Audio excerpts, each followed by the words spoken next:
네, 할렐루야. 네, 오늘도 여러분들의 삶 속에 주님의 사랑이 가득하기를 소망합니다.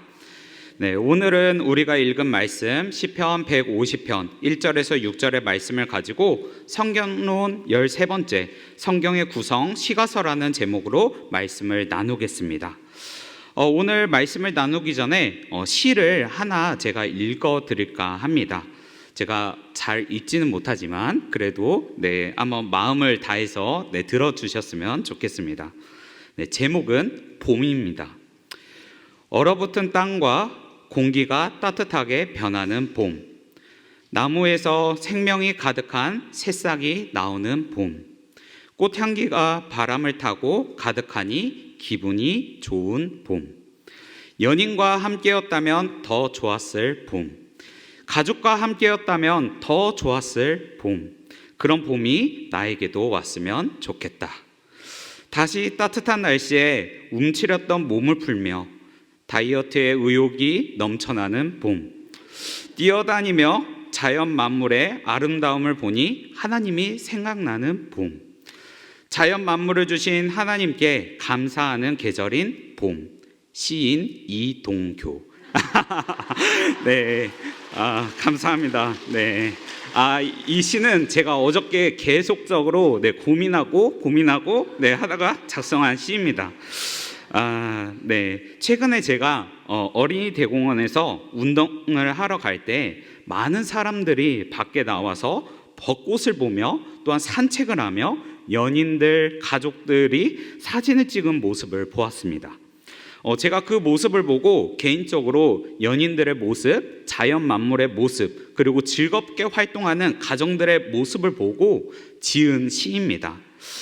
제가 사실 시는 잘 짓지는 못하지만 그때의 여러 가지의 그 감정을 표현해 보고자 제가 이렇게 한번 지어 보았습니다. 그런데 제가 봄에 대해서 저의 감정을 솔직하게 시를 지은 것처럼 오늘 우리가 읽은 성경의 전체적인 말씀도요 3분의 1이 시로 되어 있습니다. 그리고 그 중에서 시가 많은 내용이 있는 게 바로 시가서입니다. 그리고 시가서를 다른 말로는 지혜서라고 말을 하기도 합니다. 왜냐하면 이 시가서에서는 사람이 하나님께 자신의 감정을 솔직하게 전하는 시들과 그리고 이야기들이 있기 때문입니다. 그래서 사람들의 생활 속에서 조언하는 그런 말씀들이 가득하기 때문에 이 시가서는 다른 말로 지혜서라고 말을 합니다.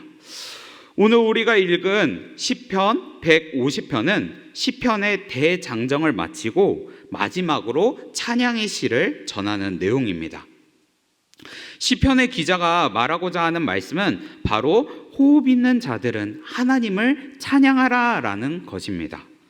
이 말씀은 시가서를 마무리하고 또한 우리에게 주시면서 결론적으로 말하는 내용과 같습니다. 바로 시가서를 통해 우리는 하나님을 어느 곳에든지 다 찬양하라 라는 것입니다. 그렇다면 하나님은 시가서를 우리에게 주시면서 성경 말씀을 우리에게 주시면서 우리가 어떻게 찬양을 해야 하는지 그리고 그 찬양으로 어떤 유익이 있는지 함께 오늘 말씀을 묵상하면서 나누길 바랍니다. 첫 번째로 시가서를 통해서 우리에게 어떤 유익이 오냐면 바로 하나님과의 교제를 풍성하게 합니다. 시가서에는 여러 가지의 유형과 표현과 감정들이 있습니다. 그러한 내용들이 너무나도 많이 있어요. 그런데 여러 가지 유형 중에 대표적으로 3가지를 얘기하자면 찬양과 감사와 탄식, 탄원, 제왕 이러한 내용들이 나타나고 있습니다. 이러한 유형들은 우리가 기도와 찬양할 때 하나님을 깊이 생각하게 해주고요. 또한 우리가 풍성한 표현을 할 수 있도록 인도해 줍니다. 그리고 하나님 앞에 우리가 마음을 솔직하게 드러낼 수 있도록 도움을 줍니다. 이런 솔직한 마음은요, 하나님과 교제를 할 때 점점 더 풍성하게 만들어 가게 도와줍니다. 하나님은 우리와의 관계 속에서 더욱더 풍성한 삶을 나누길 원합니다. 예를 들면 하나님은 좋은 마음, 좋은 관계, 좋은 말, 좋은 일만 나에게 말하는 것을 원하지 않습니다. 오히려 하나님은 그날의 솔직한 감정으로 기쁨으로 찬양을 하고, 또한 어떤 날에는 원망하는 목소리로 기도하고, 또 어떤 날에는 내 속에 있었던 답답함에 걱정을 하나님 앞에 찬양하고 기도하기를 나타나길 원하고 계신다라는 것입니다. 왜냐하면요, 하나님은 마음을 보시는 분이시기 때문입니다. 오늘 시가서 내용 중에 잠언 21장 2절 말씀엔 이렇게 나타나고 있습니다. 우리 함께 읽어보도록 하겠습니다. 시작. 사람의 행위가 자기 보기에는 모두 정직하여도 여호와는 마음을 감찰하시느니라. 아멘. 네, 하나님은요, 외모와 행위를 보시는 것이 아니라 마음을 보신다라고 말씀하십니다. 그러기에 하나님은 자신을 향한 마음을 솔직하게 나타나길 원하십니다. 그래서 슬플 때나 기쁠 때나 원망과 억울함이 있을 때나 어느 곳에서든지 하나님은 간절히 나를 찾고 부르짖길 원하신다라는 거죠. 오늘 시가서에서는 내용들을 다 보면 이렇게 원망도 하고 기쁨도 있고 찬양도 하는 내용들이 너무나도 많이 있습니다. 그래서 일상생활의 작은 기도부터 큰 기도까지 하나님은 풍성한 교제가 이루어지길 원하면서 우리에게 시가서를 보내주신 겁니다. 그래서 오늘 시가서에 있는 내용들도 우리가 전체적인 성경을 다 볼 수는 없지만 그 내용의 구성들을 보면 인생의 고난, 그리고 기쁨, 찬양 등 모든 일을 시로 우리의 감정을 솔직하게 잘 나타내고 있습니다. 이 시가서의 내용들처럼 자신의 모든 문제들을 하나님 앞에 내려놓고 풍성한 교제를 하길 바랍니다. 만약 우리가 자신의 모든 문제나 감정을 하나님 앞에 내려놓고 교제한다면 하나님은 우리의 기도를 잠잠히 들어주실 것입니다. 왜냐하면 하나님은 우리를 돌보시고 이끄시는 부모이기 때문입니다. 하나님은 그저 어린아이가 원망과 기쁨의 이야기를 할 때 그 이야기를 들을 때 자녀의 마음을 풀어주기 위해서 다 듣고 슬플 때에는 같이 함께 위로하고 기쁠 때에는 함께 기뻐해 주는 부모와 같습니다. 그래서 우리 아빠, 아버지가 되시는 그 주님을 신뢰하면서 그런 마음으로 하나님께 교제하길 바랍니다. 그리고 우리는 하나님과 더 깊은 풍성한 교제를 하고자 한다면 시가서에서 고백하고 있는 이 말씀을 더욱더 묵상하면서 하나님을 더 알고자 노력하고 나아가길 바랍니다. 오늘 본문 2절의 말씀을 한번 읽어보길 바랍니다. 우리 함께 읽어보도록 하겠습니다. 시작. 그의 능하신 행동을 찬양하며 그의 지극히 위대하심을 따라 찬양할지어다. 아멘. 오늘 본문의 시인은요, 하나님의 전능하심을 찬양하라, 그리고 하나님의 위대하심을 찬양하라 라고 말하고 있습니다. 이 시인은 하나님이 어떤 분인지를 너무나도 잘 알고 있었던 겁니다. 바로 하나님은 전능하심과 역사하심과 그 다음에 모든 신들보다 뛰어나고 모든 왕들보다 뛰어난 하나님이다 라고 고백하며 하나님을 찬양하고 있는 겁니다. 이와 같이 우리는 하나님을 알면 알수록 더욱더 풍성하게 교제할 수밖에 없습니다. 그래서 우리는 하나님에 대해서 깊이 묵상하길 바랍니다. 시가서에서는 하나님에 대해서 위격에 대해서 많이 나타나는데 그분에 대해서 이렇게 설명합니다. 그분은 거룩하시다. 그분은 주권자이시다. 그분은 의로우시다. 그분은 전능하시다.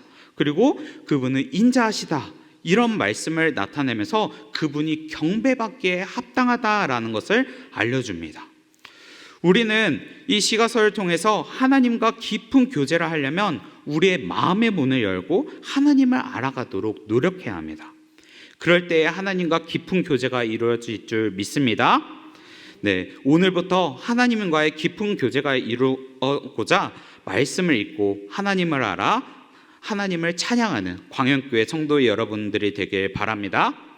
네, 두 번째로 하나님께서 우리에게 시가서를 준 이유는요, 바로 그리스도인으로서 성공적인 인생을 살아갈 수 있도록 인도하시기 때문입니다. 그런데 제가 이렇게 시가서를 통해서 성공적인 인생이라는 단어를 얘기했는데요, 여러분, 이 성경에서 말하는 성공적인 인생과 세상이 말하는 성공적인 인생은 완전히 다릅니다. 세상이 말하는 성공적인 인생은 너무나도 우리가 잘 알다시피 육체의 평안함, 그리고 남부럽게 살아갈 수 있는 재력, 또한 누구나 존경받고 결과물을 나타낼 수 있는 지식, 그리고 부나 권력이나 명예를 누리고 또한 얼마나 소유함에 따라서 성공적인 인생이라고 세상은 말합니다.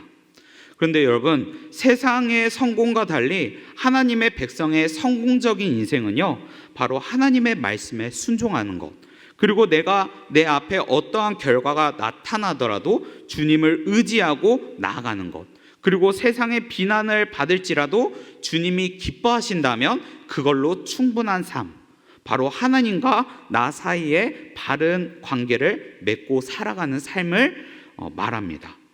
성경에서는 바로 하나님과의 바른 관계를 살아가는 삶이 바로 그리스도인의 성공적인 인생이라고 말을 합니다. 그래서 잠언 1장 7절에는 이렇게 말을 합니다. 함께 읽어보도록 하겠습니다. 시작. 여호와를 경외하는 것이 지식의 근본이거늘 미련한 자는 지혜와 훈계를 멸시하느니라. 아멘. 성경에서 여호와를 경외하는 것이 지식의 근본이다라는 이 뜻은요, 거룩한 두려움으로 하나님을 섬긴다라는 뜻을 가지고 있습니다. 이 말씀을 풀이해서 말하자면 하나님을 섬기는 자가 지혜로운 자고 하나님을 멸시하는 자가 미련한 자다라고 말을 하고 있습니다. 하나님의 말씀은 분명하게 말하고 있어요. 하나님을 섬겨라, 하나님을 찬양하라, 그럴 때 너희가 지혜로운 자다라고 말을 합니다. 그런데 많은 사람들은요, 하나님을 섬기고 하나님을 찬양하고 하나님의 말씀하는 그 순종하는 일을 이해하지 못합니다. 왜냐하면 세상은 하나님을 안 믿는 사람들이 더 잘 살고 더 평안하고 더 행복하고 더 건강하고 더 명예와 지위를 가지고 누리는 것을 많이 보기 때문입니다. 이런 문제에 대해서는 우리가 지금 현재에서의 문제점뿐만 아니라 성경에서도 그 시대 때에도 많은 고민과 또한 생각을 나타나면서 이런 문제점들이 너무나도 성경에 나타납니다. 그 성경에 대표적으로 제가 시편 73편 아삽의 그 시를 한번 제가 설명하고자 합니다. 우리 한번 시편 23편 1절과 3절의 말씀을 한번 읽어보도록 하겠습니다. 시작. 하나님이 참으로 이스라엘 중 마음이 정결한 자에게 선을 행하시나 나는 거의 넘어질 뻔하였고 나의 걸음이 미끄러질 뻔하였으니 이는 내가 악인의 형통함을 보고 오만한 자를 질투하였음이로다. 아멘. 네, 오늘 이 시편의 시인도요, 그 시대 때 하나님께 원망하고 또한 하나님을 잘 믿으면서 궁금증을 하나님께 털어놓습니다. 하나님, 왜 하나님을 따라 정직하게 살아가는 자들이 이 세상에서는 핍박과 조롱을 당합니까? 그리고 악인들은 심판을 받는다고 하는데 심판을 받는 것이 아니라 왜 세상에서 더 잘 살고 더 형통한 삶을 살아갑니까? 라는 질문을 합니다. 그러면서 그들을 향한 질투를 하나님께 나타내는 거죠. 그러면서 2절에 아삽은 자신의 감정을 이렇게 표현합니다. 거의 넘어질 뻔하였고 또한 미끄러질 뻔하였다라고 표현을 합니다. 그러면서 하나님을 향한 나의 믿음과 나의 마음이 고난이 찾아오면서 외면하고 또한 멀리할 뻔했다라고 표현합니다. 그런데요, 이 시인이 이 17절에 가서는 이렇게 고백을 합니다. 제가 그 고백을 읽어드리도록 하겠습니다. 하나님의 성소에 들어갈 때 그들의 종말을 내가 깨달았나이다. 네, 이 아삽의 고백입니다. 아삽은 세상에서 안 믿는 자들이 평안함과 형통함이 있었지만 하나님 품 안에 갈 때, 하나님의 성소에 갈 때 세상의 형통함과 평안함이 아무것도 쓸모없다는 것을 알게 되었다라는 고백입니다. 이 말은 세상의 가치관이 아닌 하나님의 가치관으로 볼 때 그들에게는 종말이 있다는 것을 알게 되었다는 고백입니다. 이와 같이 시가서는 세상의 가치관으로 살아가는 것이 아니라 하나님의 가치관으로 살아가라. 하나님과 바른 관계를 가라. 그러한 삶이 바로 성공한 삶이다라고 분명하게 말하고 있는 것입니다. 그리고 오늘 우리에게도 이렇게 권합니다. 성공적인 그리스도인의 성공적인 그 인생의 길로 가야 한다라고 말하고 있습니다. 우리는 이 땅에 살아가면서 원망의 일들이 있을 겁니다. 그리고 시가서에서도 삶 속에서 그러한 일들이 많이 있음을 호소하고 탄원한 내용들이 있습니다. 과거에도 현재에도 미래에도 계속적으로 있을 거라는 말씀입니다. 그런데 우리가 말씀을 통해서 알아야 할 게 있습니다. 바로 하나님은 어떠한 일이 있어도 우리와 함께 하시고 하나님이 하시는 일은 바로 선하다라는 것입니다. 세상에서는 힘든 일이 있을 수 있지만 원망이 가득한 일이 있을 수도 있지만 질투가 가득할 수 있는 상황이 있을 수 있지만 그 힘든 일과 상황을 또한 하나님께서는 사용하시고 우리를 이끄신다라는 것입니다. 우리는 우리의 기준으로 세상의 관점에서 성공을 바라봅니다. 그렇지만 성경은 세상의 관점이 아닌 하나님의 관점으로서 하나님의 백성으로서 성공을 이끄십니다. 그 성공이 바로 하나님과 나 사이의 바른 관계, 즉 주님을 신뢰하느냐 신뢰하지 않느냐라는 것을 판가름하고 있다는 것입니다. 우리의 삶 속에서 하나님의 말씀에 순종하며 살아갈 때 믿음이 연약한 자들은요 마음으로 힘든 일들이 종종 많이 있습니다. 저 또한 저의 간증을 조금 하고자 하는데, 저 또한 믿음이 연약했을 때는요 하나님의 말씀을 들을 때마다 힘듦이 있었습니다. 그리고 어려운 일들이 있었습니다. 저는 그러한 일들을 이 시간에 좀 간증을 조금 해서 좀 주님을 신뢰한 일들에 대해서 말씀을 드리고자 합니다. 저는 각자마다 좀 다를 수 있는데, 저는 개인적으로 믿음이 연약했을 때 가장 힘들었던 게 뭐냐면 바로 전도를 하는 게 가장 힘들었습니다. 너무나 부담스럽더라고요. 여러분들은 안 그러신가요? 네, 저는 너무나 부담감이 있었습니다. 왜냐하면 하나님을 믿는다고 하는데 또 그 당시에 믿음이 작았을 때는 주위에서 계속적으로 전도하세요 라고 말을 하는데 전도를 못 하겠는 거예요. 왜냐하면 내가 전도를 하려고 할 때마다 혹시나 내가 거절을 당하지 않을까, 또한 그 사람이 기분은 나쁘지 않을까, 이러한 생각을 하면서 저의 인생에 믿음이 연약했을 때는 전도가 가장 어려웠습니다. 그런데 제가 이제 대학생이 되고 나서 신입생이 되었을 때 기독교 동아리에서 첫 번째 전도 훈련을 받게 되었습니다. 그런데 그 전도 훈련을 받고 수료를 하려면 모르는 사람에게 10명에게 복음을 제시하고 또한 영접문을 읽고 거기서 영접을 하게 되면 수료를 시킨다라는 미션을 받게 됩니다. 그 당시에 제 마음이 어땠을까요?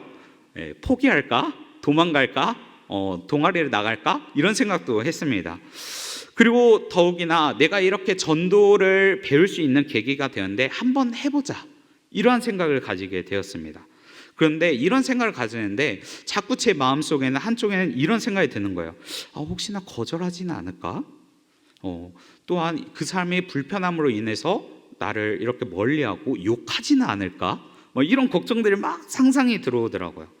그런데요, 제가 이런 걱정이 있을 때 그 제자 훈련을 받았던 중에 들었던 그 문구가 저의 마음에 꼭 들어오게 되더라고요.